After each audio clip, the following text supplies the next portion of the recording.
Hey everyone, it's Tony George from DocSports.com. Kind of a quasi-shortened NFL opening line report here on Tuesday, the 30th, as we talk about the Super Bowl and just some general notes and some advice out of the gate for you. I expect your comments. We'll filter out the haters. There are not any haters. We haven't lost a playoff card all season. Hit every top pick we put out, so you have no reason to hate. You might be mad because I took Baltimore as a free play against Kansas City. We'll talk about that in a minute.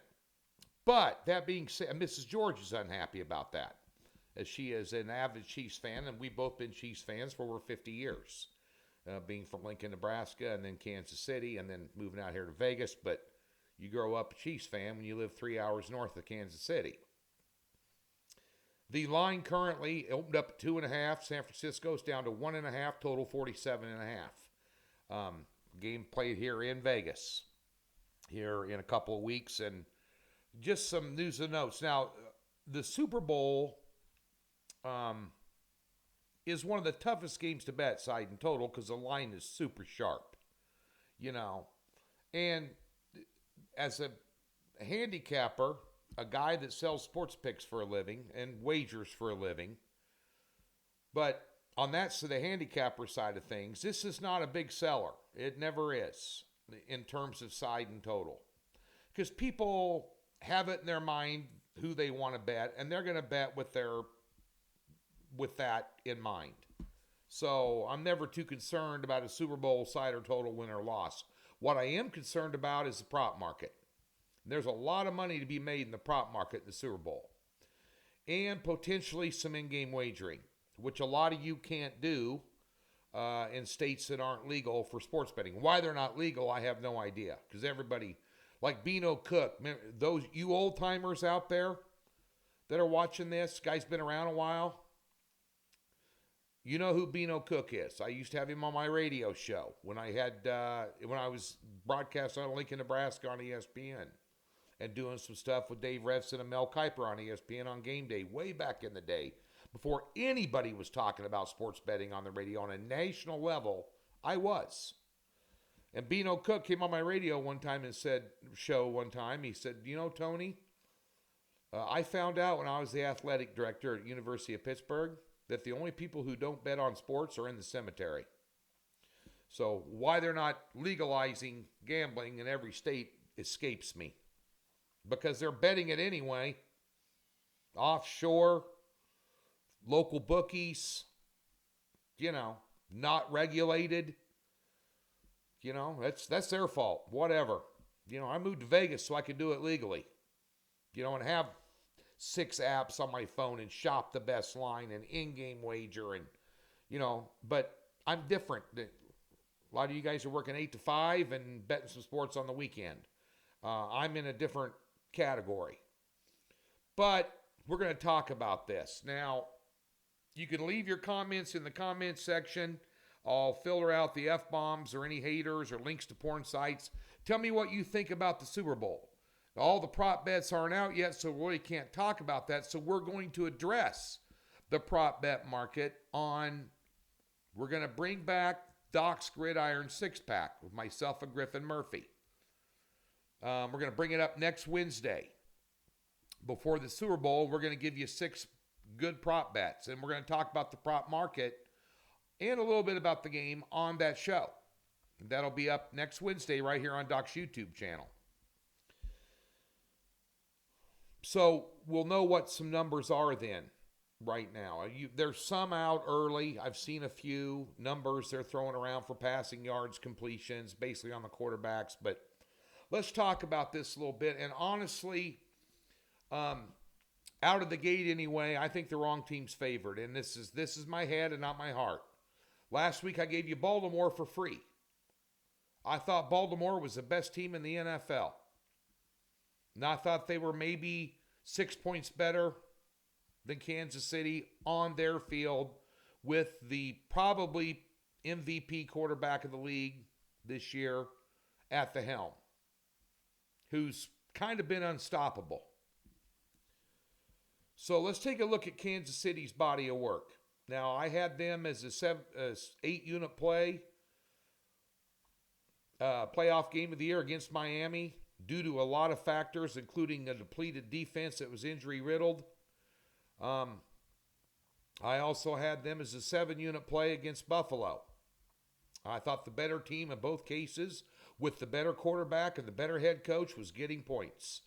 And although the sports handicapping market, in terms of information available to you 32 years ago when I started this versus today, is night and day. And all the analytics and sabermetrics and all these different things that you have at your fingertips now. We didn't even have an internet when I started doing this in 1992. There was no internet.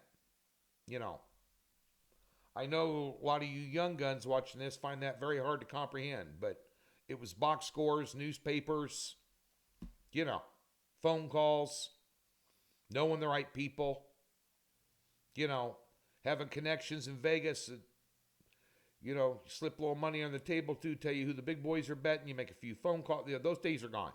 Those days are gone. But at the end of the day, the better defense and the better quarterback, the better head coach, better team getting points. Yeah, you take them. You know, pretty simple. Sometimes it's not all that stuff that we talk about. It's the eye test. It's just the eye test. You know, you do this 32 years, you get a lot of eye tests. Basically in the millions between between watching all the baseball, football, and basketball games, college and pro, hockey, you know, all these, you know, it's the eye test sometimes. That experience factor comes into play. And you definitely have an experience factor on the side of Kansas City here. You're talking about a team that just beat the number one offense in the NFL, held them to 7 points in Miami. They beat Josh Allen and the Buffalo Bills on the road. Made him look average at best. You just beat the number one, that was the number 2 seed. You beat the number 1 seed in the AFC last week and the number 1 power ranked team in football on their home field with Lamar Jackson at quarterback and John Harbaugh coaching, and you held them to 7 points. Well, Kansas City only scored 17, Tony. It's the number 1 scoring defense in the NFL. I didn't expect a high-scoring game. I told you on the free play video that game was going to be in the teens. It was. Matter of fact, Baltimore didn't even make the teens. Just saying. You got a team that's been to 6 AFC championships, 4 Super Bowls in 5 years, 2 Super Bowl rings, 4 AFC championship rings. They've won 8 straight division titles, 3 of them without Mahomes. Then you get the Kansas City fatigue thing. You got to bet against them out of spite. Hate the Taylor Swift, Travis Kelce thing. Hate it. It's great for football. Great for football. You got many women watching football now that never watched it before. You've got husbands and young daughters that are Swifties. They want to watch the game with their dad, see if they see Taylor Swift, and they get exposed to the game. It's good for the game of football, whether you like it or not. You know, who cares? And the big thing about all these games played that Kansas City has won, it's not Mahomes and Kelce. Yeah, they're a factor. It's Kansas City's defense. You're not seeing the whole picture if you're not looking at Kansas City's defense. They made Lamar Jackson on his home field in the biggest game of the year look average. You know, and a bad game plan. I lost a 7-unit play, $1,000 personally, on him over 64.5 yards rushing. He had 2 designed runs the entire game. That's why they lost. That's why they lost. What'd their running backs have total? Nothing. What, less than 50 yards? Whatever. 6 carries for 30 yards. What are you doing? What are you doing?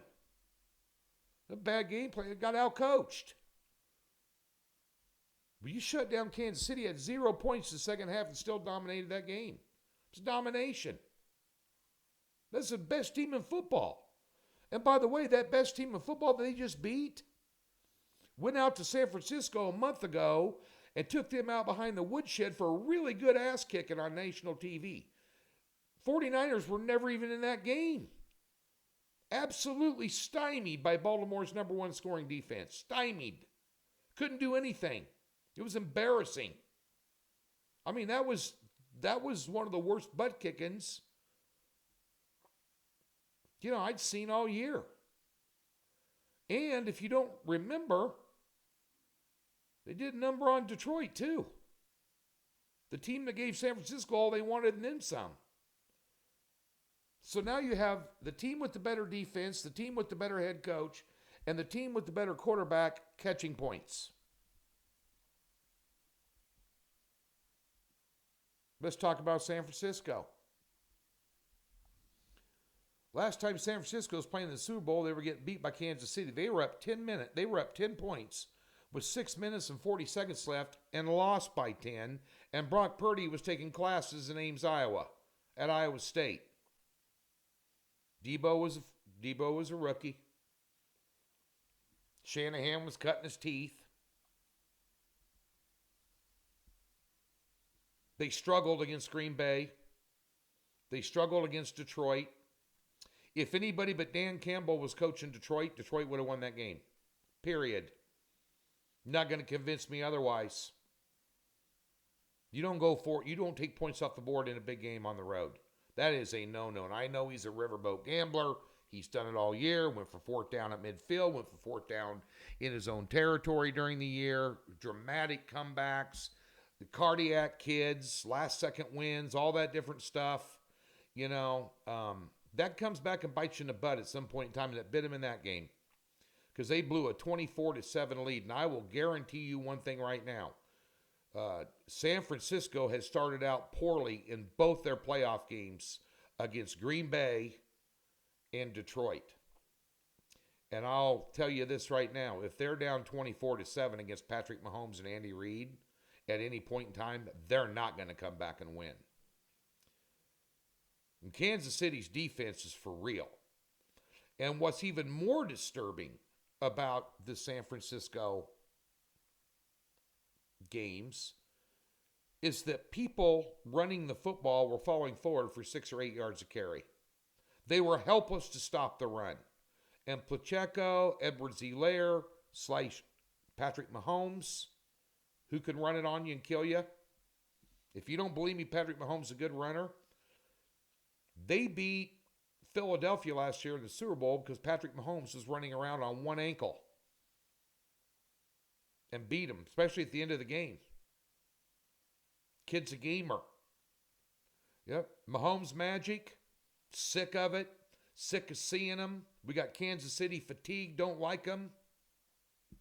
Who cares? You don't have the resume they have coming in this ball game and discount them.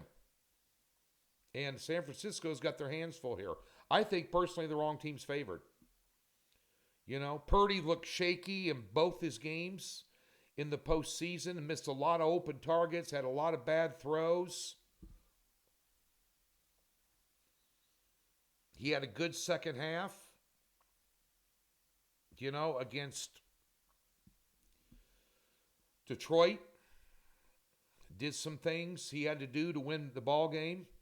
It wasn't easy, but Detroit had them dead to rights and just made some, bad clock management, bad timeout usage, bad play calling.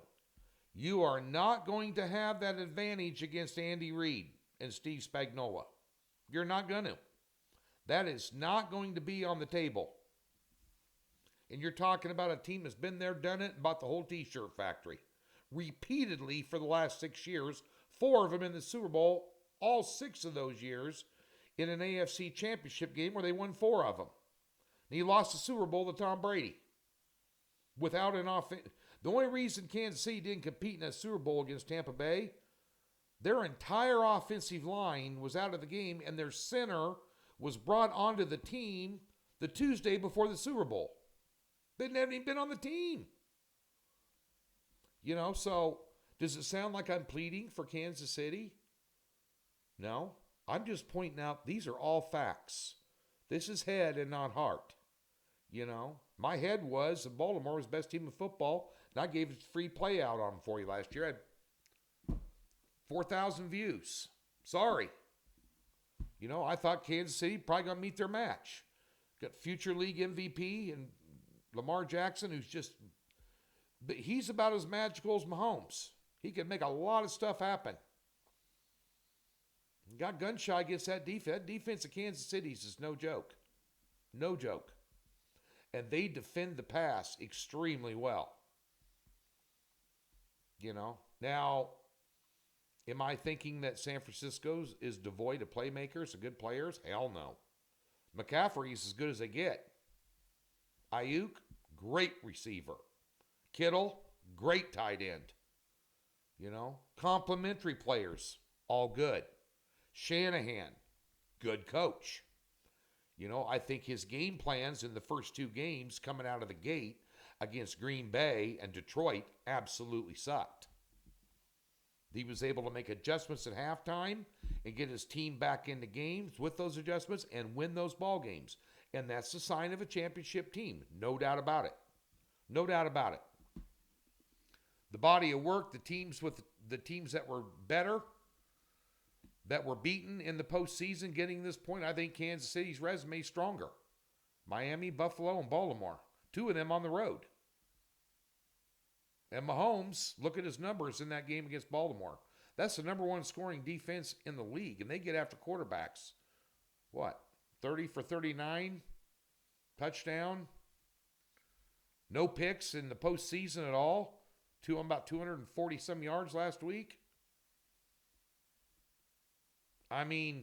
Kelsey, he's on the downside of a career. He's knee-deep in Taylor Swift. 11 targets, 11 receptions for 100 and some yards. A touchdown catch that maybe one out of every 20 players in the NFL can make. Quarterback making plays left and right. This is going to be a hell of a Super Bowl. No doubt about it. And San Francisco has revenge on their mind. A lot of the guys that played in that Super Bowl and got beat against Kansas City, they thought they had Kansas City beat, and and that's one thing about Kansas City. When they're down, doesn't faze them. Doesn't faze them. The year they beat San Francisco in the Super Bowl when they were down 10 with 6.5 minutes left and won by 10, they were down in both of their postseason games in Kansas City by double digits at point in time in those games and came back and won them. So they don't go quietly in the night. They got playmakers too. You're going to find out. I think turnovers will be crucial. I think special teams is going to be crucial. There's another one you might want to consider. Who's got the better kicker? Well, Bucker probably. You go down the list here and start checking off the things that matter and not all the fringe or circumstantial evidence, as we like to say. All points to Kansas City here. And I think there's going to be some scoring in this football game. I really do. There was scoring last year in the Super Bowl. Both, Philly had a good defense. And, I think this is one of the, and you're in a controlled environment, inside in the dome, great football field.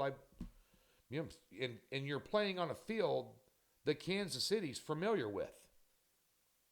They played here twice already during the regular season, the last 2 years, or however long the stadium has been open, 3 years maybe. I don't know. I don't really, so been there, done it. Again, advantage Kansas City. That's out of the gate. I'm thinking Kansas City in the over, and if it gets up to 2.5 or 3, definitely be Kansas City. It'd definitely be KC in a teaser. Probably take that total, tease it down, and take the over 41 for a same game teaser. Leave your thoughts, comments below. We'll be having videos on the Super Bowl, props, Doc's Gridiron 6-pack for you as well. Right here on this channel next Wednesday with some giveaway props.